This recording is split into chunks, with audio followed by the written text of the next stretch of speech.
guys, welcome back to Brainstem Studios. My name is Miss Joy and I teach STEM to pre-K through 6th grade in Beaver County, Pennsylvania. Today we're going to do a STEM lesson that talks about air. I want you to think about air for just a second, and can you feel it? Does it have weight?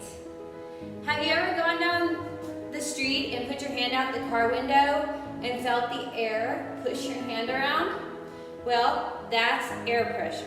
Today we're going to do a couple of experiments where you can see and feel air pressure. Okay, now you might not be able to feel it on the other side of my screen, but I'll explain it to you. Air is made out of atoms, and atoms make matter.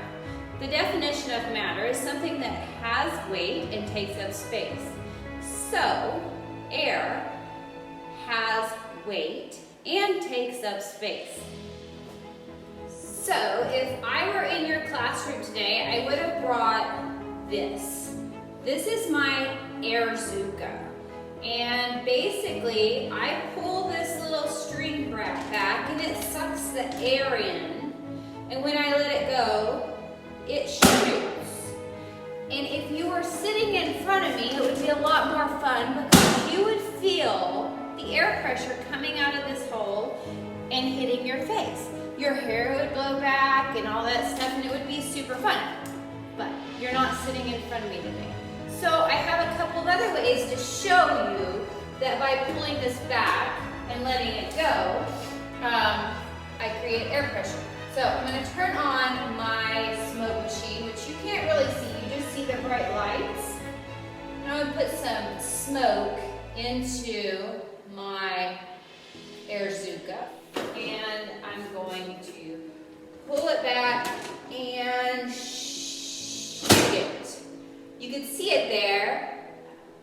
Now let's do it in slow motion.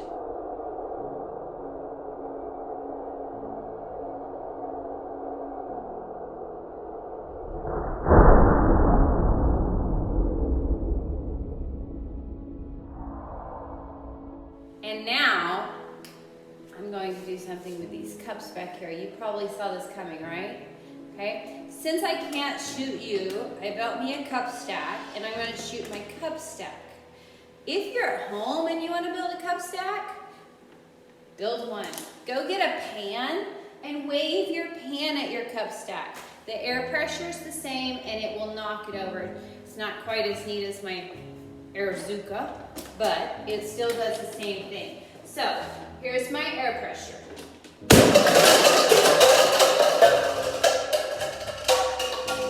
Almost, well, I should get those last few.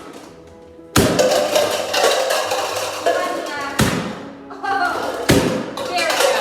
Okay, so,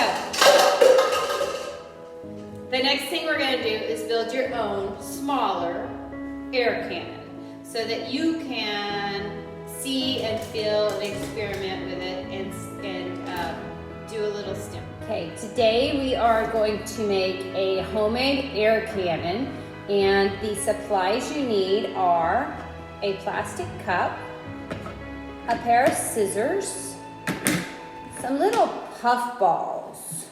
You can see those. You can use cotton balls if that's what you have at home. Just need to tear them up into smaller pieces and kind of roll them.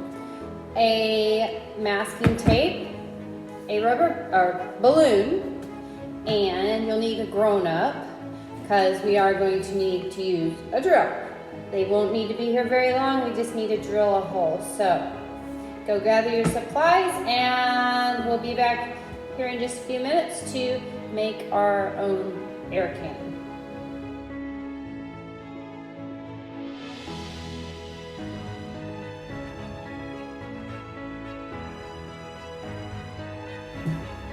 Okay, so making an air cannon is actually pretty simple, so grab your grown-up. They'll only need to stay with you for a second because we need to drill a hole in the bottom of this cup right here.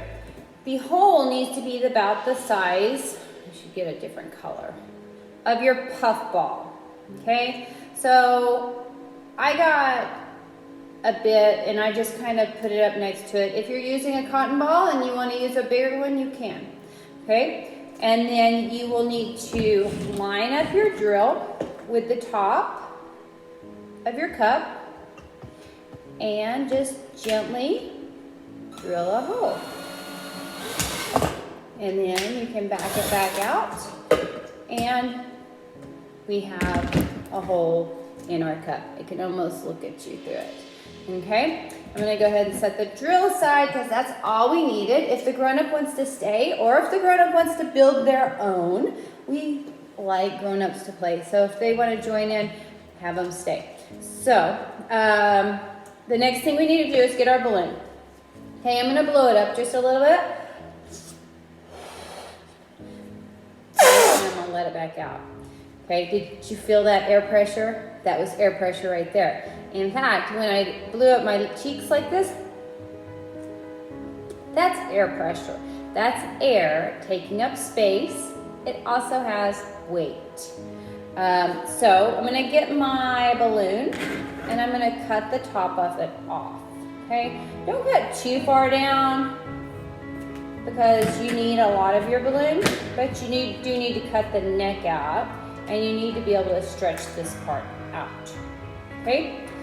The next thing is you get your cup. It's easy if you have somebody else hold it, but I'm all by myself, so I don't have anybody else to hold it. So I'm gonna stretch my balloon out. I have my fingers on the inside of the balloon like this. I'm gonna stretch it out. I'm gonna hook it on one side of the cup and stretch it to the other side of the cup, okay? So now I'm covering that hole and I have a hole on the other end. I'm gonna get the masking tape and I'm gonna tape around the bottom so that when I pull my air cannon, the balloon doesn't pop off. Now you have an air cannon. You'll see how it works, okay? So you get your puff ball and you kind of push it in the hole. Don't push it all the way in the hole because you won't be able to get it back out.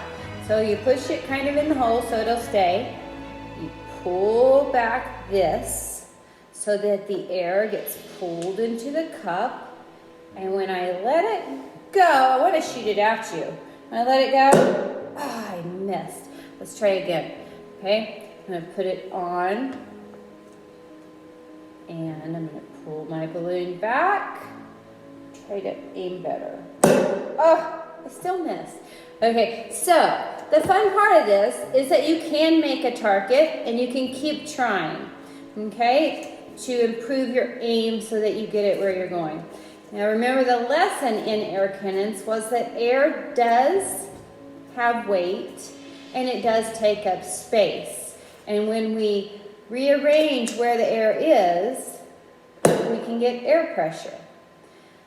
Hope to see you back here in Brainstem Studio, and I hope you have a great day. Stay safe, stay home, and stay healthy.